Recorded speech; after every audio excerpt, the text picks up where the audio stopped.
Welcome back to the channel, folks. Mr. H here. The spoiler ban for Avengers Endgame has been lifted, and with it, we're getting some fantastic new information about the story, what could have been, what decisions were done for why, and this comes to us from the writers, believe it or not. They actually explain numerous things here, so buckle in, sit down, let's get to grips with it all. So they discussed why Thor stayed fat in the entire movie by stating that they did actually have a temptation to bring him back to, jacked Thor, but they revealed that it came up, but we were really adamant about not doing that because I think that would treat it more like a joke.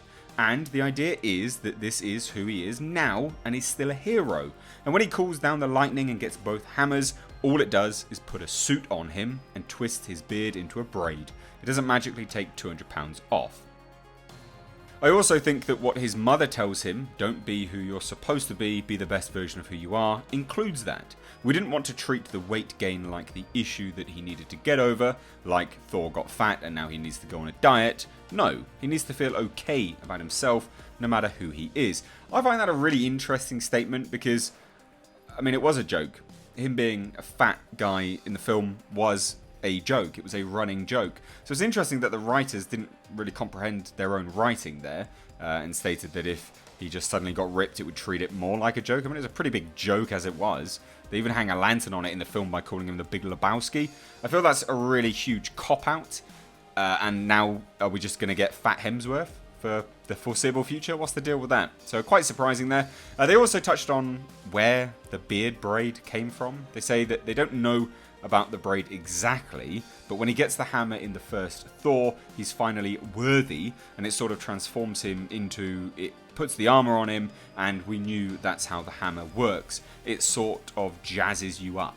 But I guess I don't know where the braid came from, hair or makeup, costume, we're not sure. So they didn't even write that, which is, again, quite surprising when their previous answer to him just being super fat touches on the braid as well. That's kind of who he is. It just sounds like an aesthetic choice, I guess. It's also quite in line with what we believe Thor and Nordic mythology to kind of look like as well.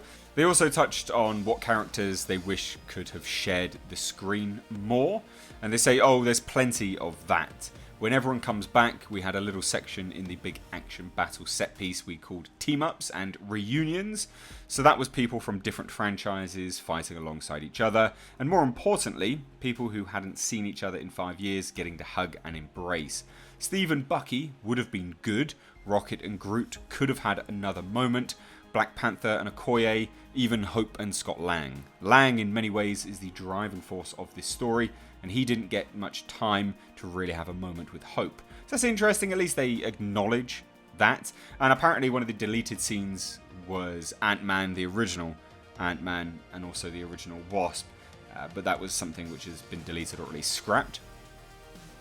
They also answer about Agent Carter returning following Peggy's Avengers Endgame cameo by saying that from your lips to Bob Iger's ears, I don't know. It was an expensive show. You're doing period as well as you can in Los Angeles. I don't know how big the fan base is, but what it is really dedicated. And we love the character, so I don't know. I just don't know. Doesn't sound like she's going to be coming back for Disney+.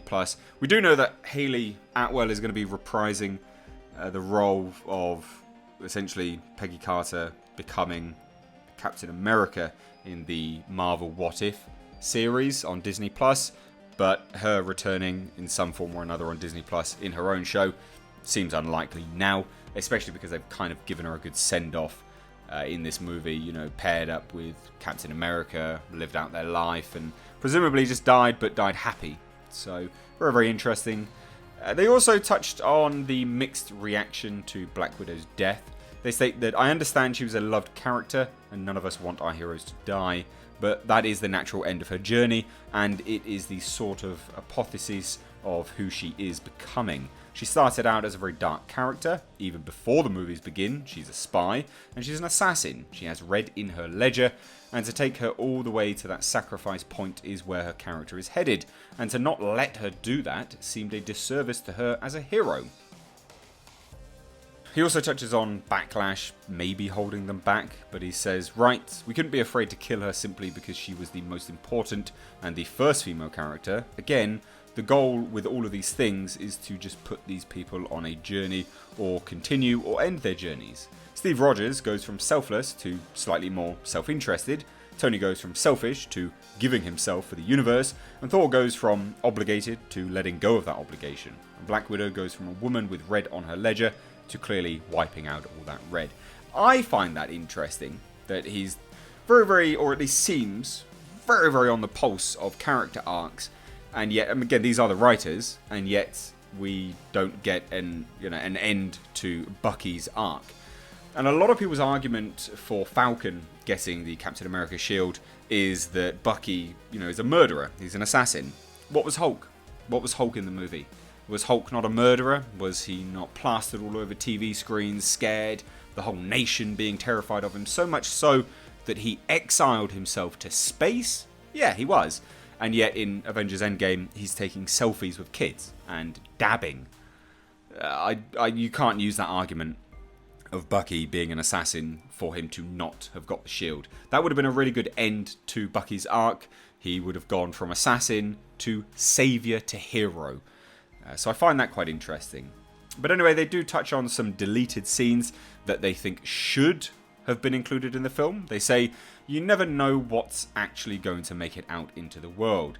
We did have a scene illustrating more actively what the Hulk had been up to in terms of being a hero, as opposed to just starting it in the diner and explaining things. But it didn't give you anything that you didn't get from just sitting in the diner eating pancakes, and it came off more as noise than as content.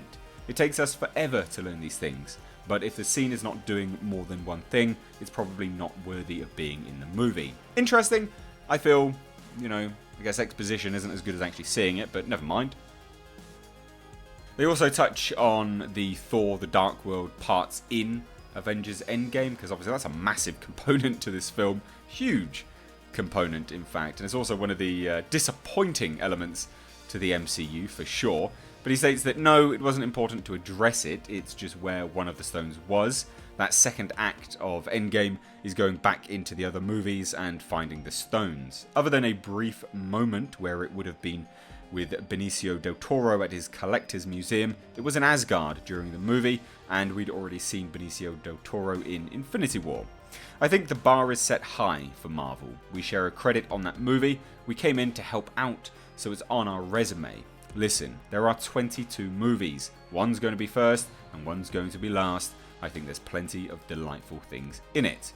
Interesting. Look, at least they're defending the movie. They have writing credits on it. They're still going to defend it. That's being a consummate professional, I would say. So no hate for them for doing that anyway.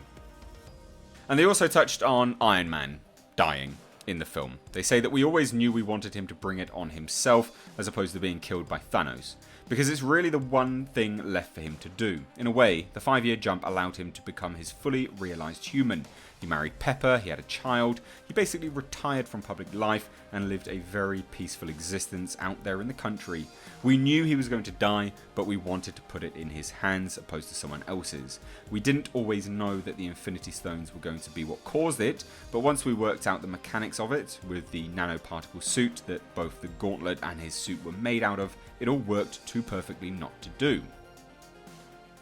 And then just a side comment about Captain America's ass, where that came from. They say that Chris Evans has never been comfortable with that outfit from the first Avengers movie, and so in the rearview mirror it's a little way to wink at how that was then and this is now, and then it's sort of just built from there. By the time we got to the fight scene where he defeated himself, his butt is on the ground and was just sitting there for a callback. And I think it's the colour, but also his ears are covered in that outfit. When he puts on the helmet, he has these little Princess Leia dents over his ears and it throws the whole thing off. You wouldn't normally think that an ear is an important part of an outfit, but it balances everything in a way that when they go back, you look dorky. That was, again, quite an interesting round out there. They also reveal who they most enjoyed writing a conclusion for in the movie, and they say, actually, we've been with Steve Rogers since his first movie, and to see him finally get some measure of peace, I mean, as upright and as upstanding a character and as relatively positive as he is, he's had nothing but sacrifice. He's put himself aside at every turn, and to feel that satisfaction of him finally going back and getting with Peggy and experiencing that makes me very, very happy. And then they actually touch on what they would like to see from the next 3 phases of the MCU. They say that it'll be fascinating to see what Kevin Feige does with the properties he's now getting from the Fox merger with X-Men and Fantastic Four, and to see what the MCU version of those things is, because I very much doubt it will be something that resembles what you've seen before. So that will be very, very exciting. And streaming is really interesting in terms of longer form storytelling. The MCU is one big long form story, but to be able to spend 6 or 8 hours with Falcon and the Winter Soldier getting deeper into that story, I think that is really intriguing.